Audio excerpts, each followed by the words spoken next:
নমস্কাৰ। এইকেইদিন যিহেতু খুব গৰম পৰিছে সেইকাৰণে আজি ভাবিলোঁ গৰমত খাব পৰাকৈ দুপৰীয়া দালিখিনি বনাওঁ। এয়া আপোনালোকে ধৰিব পাৰিছে, এইখিনি হ'ল মাটি দালিখিনি মই কালি ৰাতিয়ে তিয়াই থৈছিলোঁ। এতিয়া ভালদৰে ধুই পেলাই এইখিনি বাকলিখিনি গুচাই দিছোঁ।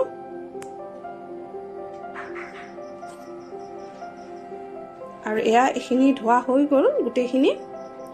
লগত ইয়াত মই দি দিছোঁ এডোখৰ থেকেৰা দিলে দালিখন খাবলৈ খুব টেষ্টি হয়।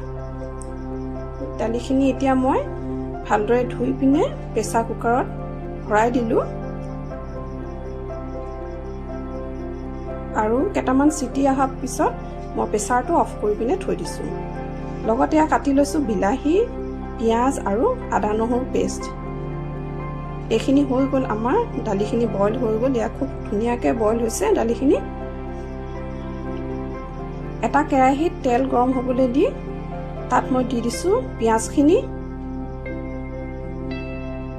লগত দি দিছোঁ মই ইয়াত আদা নহৰু পেষ্টখিনি।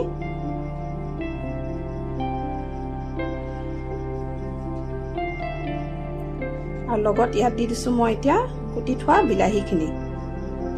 ভালদৰে লৰাই দিছোঁ আৰু লগত দি দিছোঁ হালধি। বাকী মছলা মই ইয়াত একো দিয়া নাই। সেয়া বিলাহীখিনি প্ৰায় গলি গৈছে।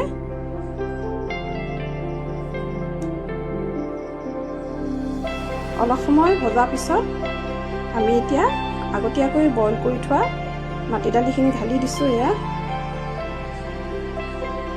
ভালদৰে লৰাই দিম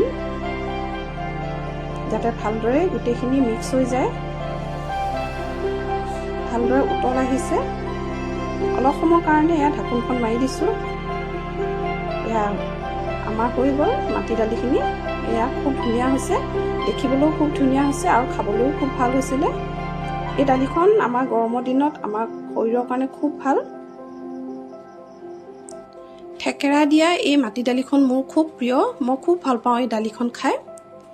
আশা কৰোঁ ভিডিঅ'টো চাই আপোনালোকে ভাল পালে, আৰু যদি ভাল লাগিল তেন্তে প্লিজ লাইক, শ্বেয়াৰ আৰু চেনেলটো ছাবস্ক্ৰাইব কৰি দিব। Thank U.